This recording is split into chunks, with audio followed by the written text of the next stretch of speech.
नगे च सुरेन्द्रे च कौशिके पाद संस्पृशि निर्विशेष मनस्काय श्री वीरस्वामिने नमः। आरहत वाङ्मय में कहा गया है, निखम्म माणाये बुद्धवयणे नित्यं चित्त समाहिओ हविज्जा इत्थीण वसम नया विगच्छे वंतम नोपड़ियायै जे स भिक्षु। 10वें आलियम आगम 32 आगमों में से एक है और 10वें आलियम का जो 10वां अध्ययन है वह किसी न किसी किंचित रूप में, विशेष रूप में आज के दिन के साथ कुछ अंश में भी भले हो जुड़ा हुआ है। क्यों जुड़ा हुआ है? वह बात यह है कि आज चैत्र शुक्ला नवमी है, जिसे राम नवमी के रूप में अभिहित किया जाता है और इसके साथ मानो भिक्षु नवमी भी आज है। भिक्षु नवमी यानी भिक्षु स्वामी जो हमारे जैन श्वेतांबर तेरा पंथ के आद्य आचार्य हुए हैं। तेरा पंथ का प्रारंभ होने से पूर्व मान लें आज के दिन उन्होंने अभिनिष्क्रमण किया था। 10वें आलियम के 10वें अध्ययन के साथ आज के दिन का यत्किंचित संबंध कैसे है वो मैं बताना चाहता हूँ कि 10वें अध्ययन में श्लोकों के अंत में स भिक्षु स भिक्षु स भिक्षु, भिक्षु यानी भिक्षु, भिक्षु का संस्कृत छाया करें भिक्षु कि वह भिक्षु होता है, वह भिक्षु वह भिक्षु वह भिक्षु। तो मानो भिक्षु स्वामी का नाम किसी रूप में बार बार इस 10वें अध्ययन में आया है, स भिक्षु स भिक्षु। हालांकि प्रयोजन अलग होगा पर शब्द वही है, अर्थ अलग हो सकता है, शब्द वही है, भिक्षु भिक्षु। और हम तो कई बार यूँ राजस्थानी भिक्षु श्याम भिक्षु श्याम भिक्षु श्याम, वो भिक्षु नहीं बोल के भिक्षु भिक्षु भिक्षु श्याम बोलते हैं। हो सकता है प्राचीन काल में वो भिक्षु की जगह भिक्षु भिक्षु ज़्यादा नाम रहा हो, भिखण जी भिक्षु भिक्षु भिक्खा भिक्षु। तो ये भिक्षु आगम में बार बार आया, भिक्षु भिक्षु स भिक्षु वह भिक्षु होता है। तो एक तो भिक्षु शब्द इस 10वें अध्ययन में बार बार आया, इसलिए वो भिक्षु स्वामी से जुड़ी हुई आज की तिथि 10वें आलियम के 10वें अध्ययन में बार बार भिक्षु शब्द। दूसरी एक प्रासंगिकता कि 10वें अध्ययन का प्रारंभ होता है निखम्म निष्क्रमण की बात से 10वें अध्ययन का शुभारंभ होता है, प्रारंभ होता है। तो आज का दिन निष्क्रमण का दिन भी है। तो एक तरफ प्रथम श्लोक के प्रारंभ में तो निष्क्रमण की बात, प्रथम श्लोक के अंत में भिक्षु शब्द आ गया। तो निष्क्रमण और भिक्षु यानी भिक्षु अभिनिष्क्रमण दिवस। तो आज यह चैत्र शुक्ला नवमी, इस दिन संत भीखण जी ने एक आमनाय से या एक आमनाय के स्थान से या आमनाय से और आमनाय के स्थान से दोनों से मान लें जो भी अभिनिष्क्रमण किया था। और आज का ये अभिनिष्क्रमण का प्रसंग राजस्थान के मारवाड़ के कांठा के बगड़ी क्षेत्र से जुड़ा हुआ है। बगड़ी जिसे कोई गंगोत्री कह दे, गंगोत्री, कि यह अभिनिष्क्रमण का प्रसंग बगड़ी में हुआ था और आज के दिन बगड़ी में भी कार्यक्रम हुआ होगा या हो रहा होगा या होगा, तो वो तो मूल स्थान है आज के दिन का। और यह अभिनिष्क्रमण, इससे हम यह प्रेरणा लें कि प्रभु के पंथ पर चलते रहें। यह तेरा पंथ, तेरा पंथ नाम भी पड़ा है और यह नाम मानो कि कोई यों पांच संतों ने मिलकर के चिंतन करके यों सोच करके नाम दिया हो, ऐसी बात इतनी नहीं लगती। नाम भी एक गृहस्थ के निमित्त से मानो, निमित्त मान लें।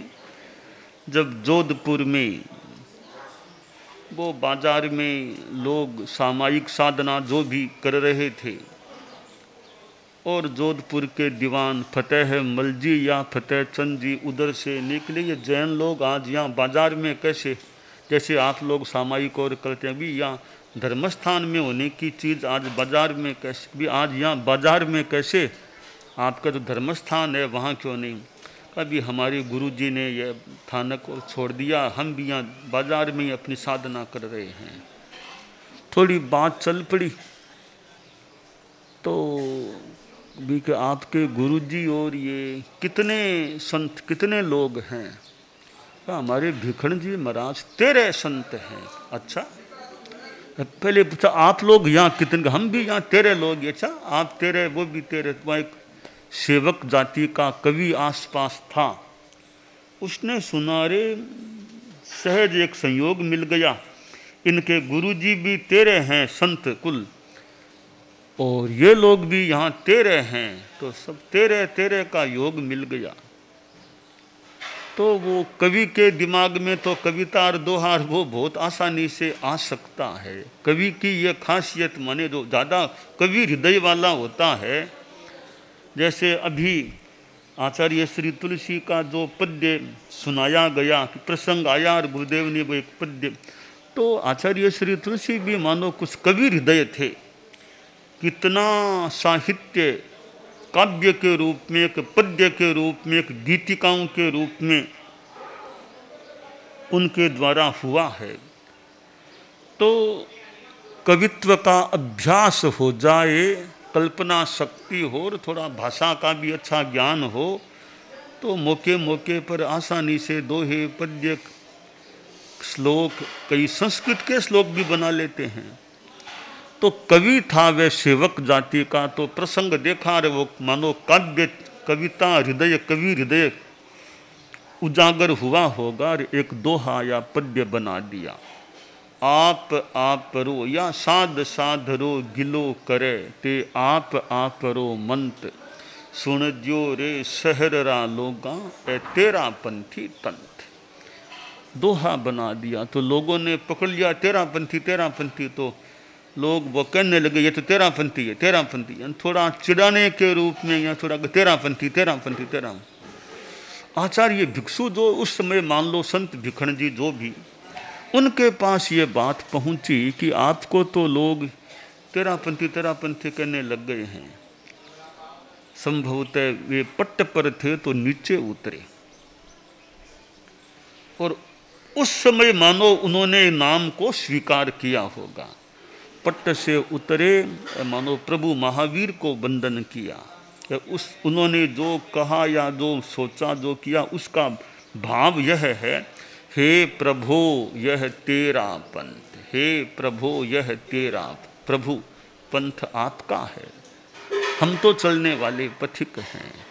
और मानो तेरा पंथ नाम स्वीकृत हुआ। एक तो 11, 12, 13 संख्या के हिसाब से 13, वो भी अर्थ है तेरे नियम भी हैं, 5 महाबत, 5 समितियाँ, 3 गुप्तियाँ, 13 साधु, 13 श्रावक, वो भी बात है। तो तेरे नियम, तेरे साधु, तेरे श्रावक, इधर शब्द को थोड़ा सा अन्य रूप में 11, 12, 13, एक तो 13, एक तेरा योर दाई पाथ तुम्हारा पंथ है। प्रभो तुम्हारे पावन पथ पर जीवन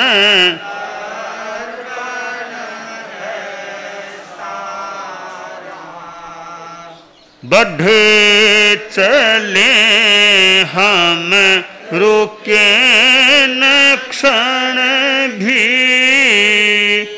हो यह दृढ़ संकल्प हमारा, प्रभो तुम्हारे पावन पथ पर जीवन अर्पण है।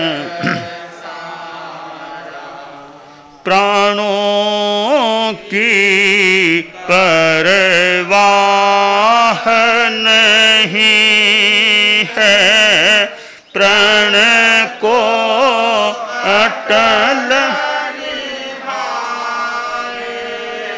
गे नहीं अपेक्षा है औरों की, स्वयं लक्ष्य को पाएंगे।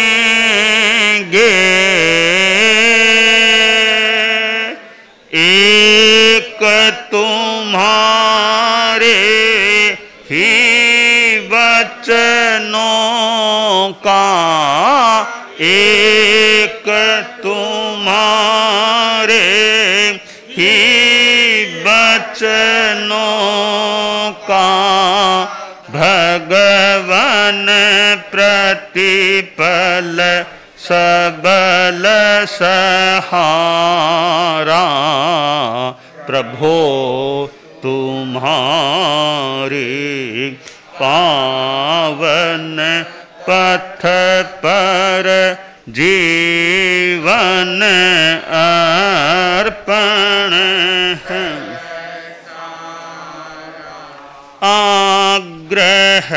आग्रहहीन गहन चिंतन का द्वार हमेशा खुला रहे, कण कण में आदर्श तुम्हारा, पय में श्री जो हे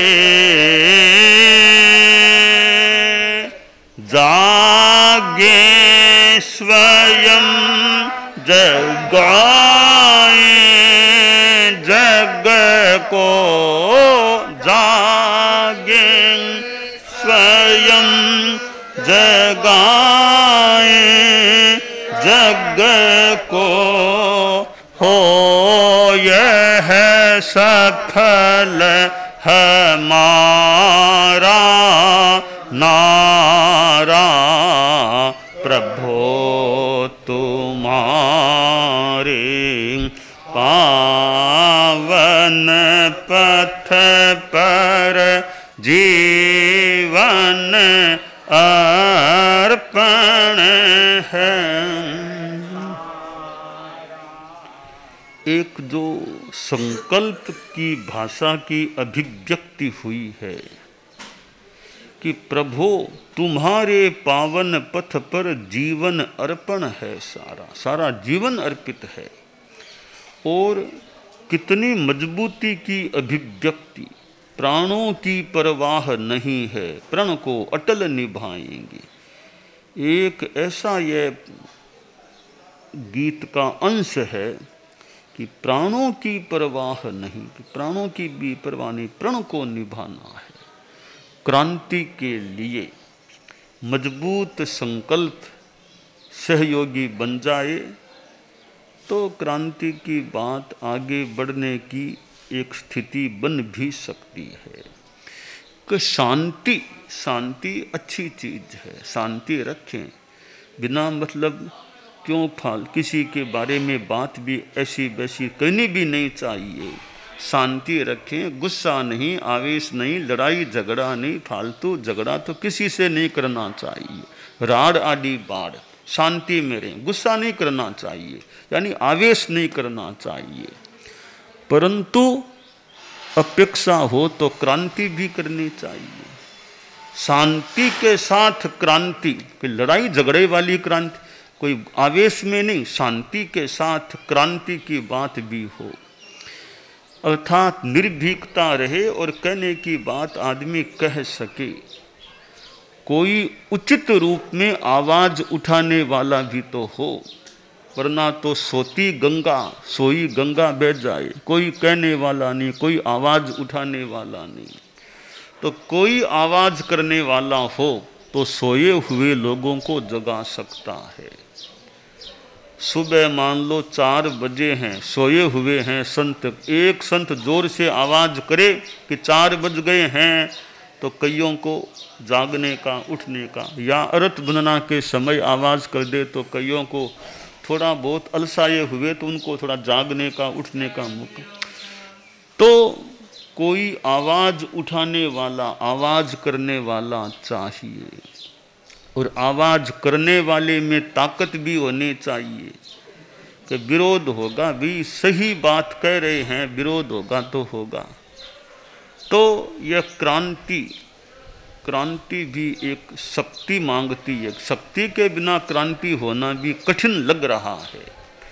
तो शांति चाहिए कि बिना मतलब गुस्सा, आवेश करना ही नहीं चाहिए। आवेश तो करना ही नहीं चाहिए, परंतु डरना भी नहीं चाहिए कि इसका मतलब यह नहीं कि शांति में रहो, कुछ कहना ही नहीं, बस गंगा जैसे बहे वैसे बहने दो। राम राज बरतो, राम नवमी है कि राम राज्य चाहिए। राम नवमी आज भिक्षु अभिनिष्क्रमण दिवस है, तो राम नवमी, पहले राम नवमी क्यों, वो पहले की चीज है। राम नवमी है कि राम राज्य चाहिए। राम राज, राम राज्य के 2 अर्थ हो जाते हैं। एक तो यानी महाराज राम के समय का अच्छा राज्य है ना, जनता सब प्रजा सुख में शांति में, एक तो वो अर्थ निकालें। एक राम राज का मतलब थोड़ा एक व्यंग्य या कुछ का भी, राम राज बरते कोई कहने वाला नहीं है, सब चाहे वैसा करो, तो वो राम राज नहीं चाहिए कि कोई कुछ भी करो, कहने वाला भी कोई मिल सके। तो हमें राम राज्य चाहिए, वो उस व्यंग्य या उस अर्थ वाला नहीं चाहिए कि कोई चाहे वैसा करे, कोई कहने वाला नहीं। राम राज्य वो हो जहाँ सब जागरूक है, सब शांति में सुख में रह रहे। हम सिद्ध योगी आचार्य श्री महाप्रज्ञ से प्रेक्षा ध्यान का एक प्रयोग करें। आपको एक प्रयोग कराया जा रहे हैं श्वास प्रेक्षा का।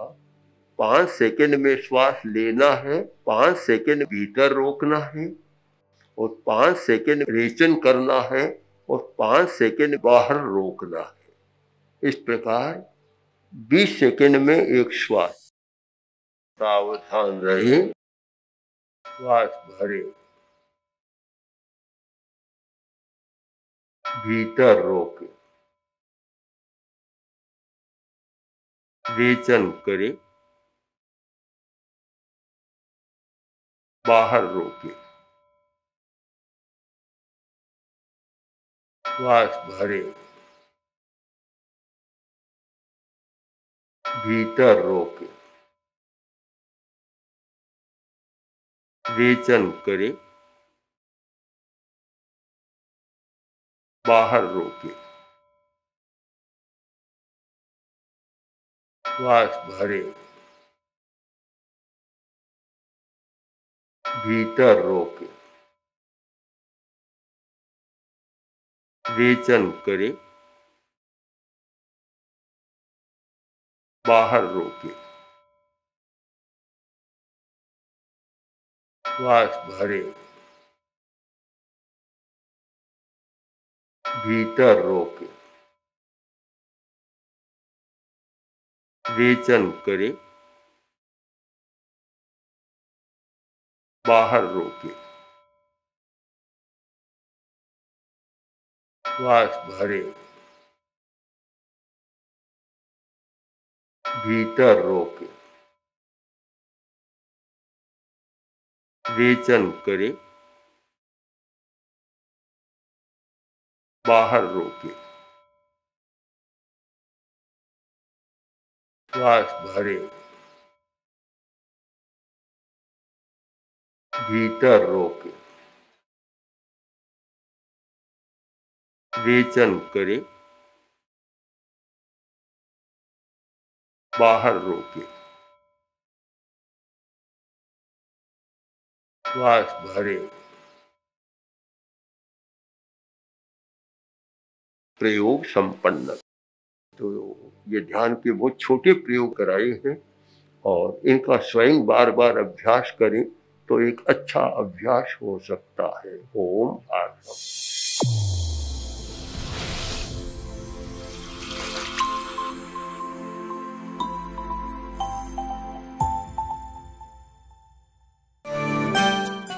एकाग्रता, तन्मयता, अपने आप को मंगलमय अनुभव करते हुए नमो अरहंताणम, नमो सिद्धाणम, नमो आयरियाणम, नमो उवज्झायाणम, नमो लोए सब्बसाहूणम, एसो पंच नमोक्कारो सब्ब पावपणासनो मंगलाणं च सब्बेसिं पढ़मं हवइ मंगलम।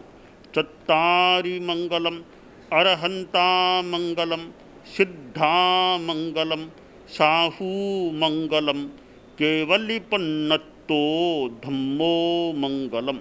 चत्तारि लोगुत्तमा, अरहंता लोगुत्तमा, सिद्धा लोगुत्तमा, साहू लोगुत्तमा, केवलिपन्नत्तो धम्मो लोगुत्तमो। चत्तारि शरणं पवज्जामि, अरहन्ते शरणं पवज्जामि, सिद्धे शरणं पवज्जामि, साहू शरणं पवज्जामि, केवलिपन्नत्तं धम्मं शरणं पवज्जामि। धम्मो मंगलमुक्किट्ठम् अहिंसा संजमो तवो देवावितं नमंसन्ति जस्य धम्मे सयामणो। च इत्ता भारहं वासं चक्रवर्ती महिद्धिओ सन्ति सन्ति करे लोए पत्तो गइमणुत्तरम्। देव दानव गंधर्वा जख रक्षस किन्नरा बंभयारिं नमंसन्ति दुक्करं जे करन्ति तम्। मंगलं भगवान् वीरो मंगलं गौतमो गणी मंगलं स्थूलभद्राद्यः जैन धर्मोस्तु मंगलम।